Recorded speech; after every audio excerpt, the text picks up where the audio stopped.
بسم اللہ الرحمن الرحیم الحمدللہ وحدہ والصلاة والسلام علی من لا نبی بعدہ فاعوذ باللہ من الشیطان الرجیم بسم اللہ الرحمن الرحیم یحل لهم الطیبات ویحرم علیہم الخبائث۔ اللہ رب العزت نے اپنے پیغمبر علیہ الصلوۃ والسلام کی اوصاف کا تذکرہ کرتے ہوئے ان باتوں کا بھی ذکر کیا کہ آپ نے اپنی امت پہ طیبات چیزوں کو حلال قرار دیا اور خبائث کو حرام قرار دیا۔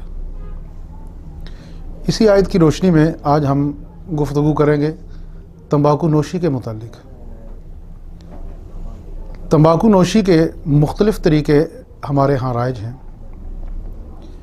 سگریٹ نوشی کی صورت میں، اسی طرح نسوار کی شکل میں بیڑا بنا کر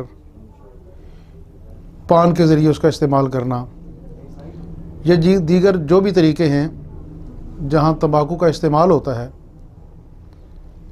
کھانے پینے کے امور میں، تو یہ چیز سب اسی حکم میں آتی ہے۔ تمباکو نوشی کا جو حکم ہے اسی کے تحت آتی ہے۔ تمباکو نوشی کچھ افراد، کچھ لوگ اس کے جواز کے قائل پائے جاتے ہیں، اور یہ مرض ہمارے معاشرے میں بہت عام ہو چکی ہے، بہت پھیل چکی ہے۔ معاشرے کی اکثریت کسی نہ کسی انداز میں تمباکو نوشی کے اندر ملوث ہے، اس کی عادی بن چکی ہے۔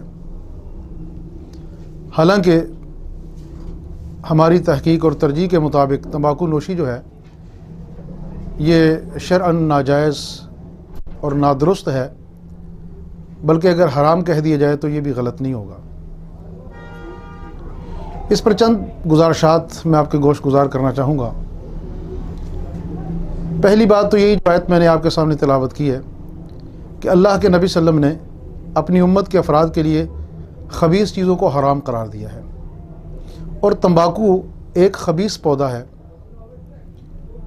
جو انسان کے لیے اس کی صحت کے اعتبار سے مضر ہے، نقصان دہ ہے۔ خود آپ لوگ دیکھتے ہیں کہ سگریٹ کی جو ڈبیا ہوتی ہے اس کے اوپر بھی محکمہ صحت کی طرف سے یہ لکھا ہوتا ہے کہ تمباکو نوشی صحت کے لیے مضر ہے۔ تو جو چیز مضر ہے وہ خبائث میں آتی ہے، وہ خبیث ہے۔ لہٰذا قرآن کہتا ہے کہ یحرم علیہم الخبائث۔ پیغمبر علیہ الصلوۃ والسلام نے لوگوں پر خبیث چیزوں کو حرام قرار دیا، اور تمباکو خبیث ہے تو اس کا مطلب یہ ہوا کہ اس کا استعمال بھی حرام ہے، جائز نہیں ہے۔ اور دوسری بات یہ بھی کہ اسلام کا مزاج ہے، اسلام نے ہر اس چیز کو حرام قرار دیا ہے جو لوگوں کے لیے، خاص طور پر مسلمانوں کے لیے، ان کے ایمان کے لیے مضر ہو، صحت کے لیے مضر ہو، عقل کے لیے مضر ہو، یا ان کی عزت کے لیے مضر ہو۔ تو چونکہ تمباکو نوشی صحت کے لیے مضر ہے، اس اعتبار سے بھی یہ ناجائز اور حرام ہے۔ اس کا استعمال ایک مسلمان کے لیے کم از کم جو ہے یہ درست نہیں ہے۔ پھر اسی طرح یہ چیز فضول خرچی میں بھی آتی ہے۔ قرآن نے فضول خرچی کرنے والے مبذرین کو شیطان کا بھائی قرار دیا ہے، کیونکہ یہ ایسی چیز ہے کہ اس کا انسان کے جسم کو کوئی فائدہ نہیں ہے۔ نہ یہ بھوک مٹانے کے کام آتی ہے، نہ یہ جسم کو کوئی صحت اور توانائی دیتی ہے، الٹا جسم کو نقصان پہنچاتی ہے۔ تو یہ چیز اس اعتبار سے بھی نادرست ہے کہ یہ فضول خرچی کے زمرے میں آتی ہے۔ یہ صرف ایک عیاشی کا یا ایک فیشن کا انداز ہے، اس کا کوئی جسم کو، انسان کے وجود کو، اس کی باڈی کو کوئی فائدہ نہیں ہے، الٹا نقصان ضرور ہے۔ تو اس اعتبار سے بھی یہ درست نہیں ہے۔ پھر یہ بھی کہ ہم رقم سے تمباکو خریدتے ہیں، سگریٹ لیتے ہیں، سگریٹ کی ڈبی 50، 60، 100 روپے کی، اور اس کو پھر آگ لگا کر ضائع کر دیتے ہیں، یعنی اس کو استعمال کرتے ہیں۔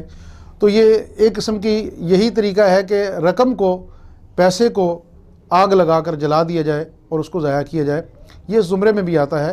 تو یہ اللہ تعالیٰ کی دی ہوئی جو نعمت ہے مال، اس کی ناشکری اور اس کا ضیاع بھی ہے، جس سے شریعت نے منع کیا ہے کہ مال جو ہے وہ انسان کی ضرورت کے لیے ہوتا ہے، اس لیے اس کا ضائع کرنا، اس کو جلانا یا کسی بھی انداز میں اس کو برباد کرنا، ناجائز استعمال کرنا، یہ درست نہیں ہے۔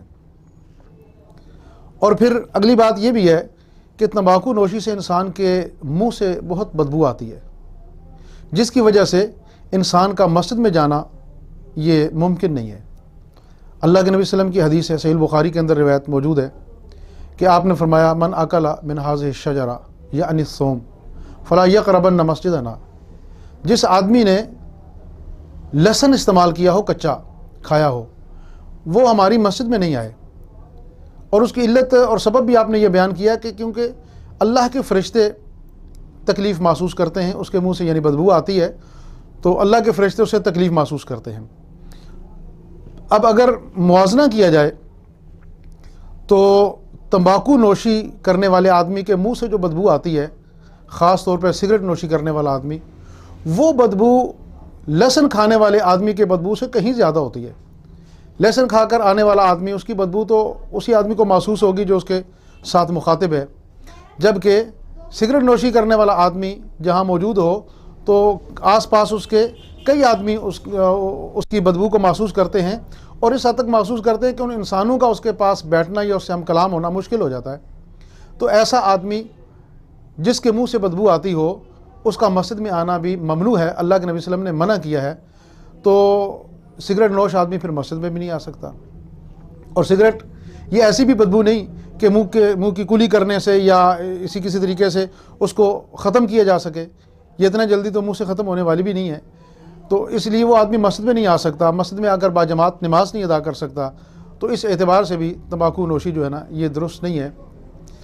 اور پھر ایک اور بات، ایک اور اینگل سے، ایک زاویے سے ہم دیکھتے ہیں کہ اللہ رب العزت نے قرآن مجید کے اندر جہنمیوں کا جو ذکر کیا ہے، ان کی خوراک کا تذکرہ کیا، تو اس میں ایک بات یہ بھی ذکر کی ہے کہ لا یسمن ولا یغنی من جوع، ان کی خوراک ایسی ہوگی جو نہ تو ان کے جسم کو موٹا اور فربا کرے گی، یعنی کوئی فائدہ پہنچائے گی، اور نہ ان کی بھوک کو ختم کرے گی۔ یہ سگریٹ بھی ایسی ہی ایک خوراک ہے کہ جس سے نہ تو سگریٹ استعمال کرنے والے آدمی کا پیٹ بھرتا ہے، اور نہ ہی یہ اس کو کوئی صحت اور توانائی دیتی ہے۔ اس اعتبار سے بھی اس خوراک کی مشابہت جہنمیوں کی خوراک کے ساتھ ہے، جس بنا پر بھی اس کا استعمال کرنا درست نہیں ہے۔ تو اس طرح اور بھی کئی ایک وجوہات اس میں سامنے آتی ہیں، تاہم یہ چند وجوہات میں نے آپ کے سامنے رکھی ہیں کہ جن کی بنا پر سگریٹ نوشی اور تمباکو نوشی کرنا، تمباکو کا استعمال کرنا کسی بھی طریقے سے یہ درست نہیں ہے اور شرعاً جائز نہیں ہے۔ اس لیے جو بھی احباب تمباکو نوشی کے شوقین ہیں، ان کو یہ چاہیے کہ وہ تمباکو نوشی سے تائب ہوں، اپنی صحت بھی بچائیں، اپنی دولت بھی بچائیں، اور اپنے ایمان کو بھی بچائیں۔ وما علینا الا البلاغ المبین۔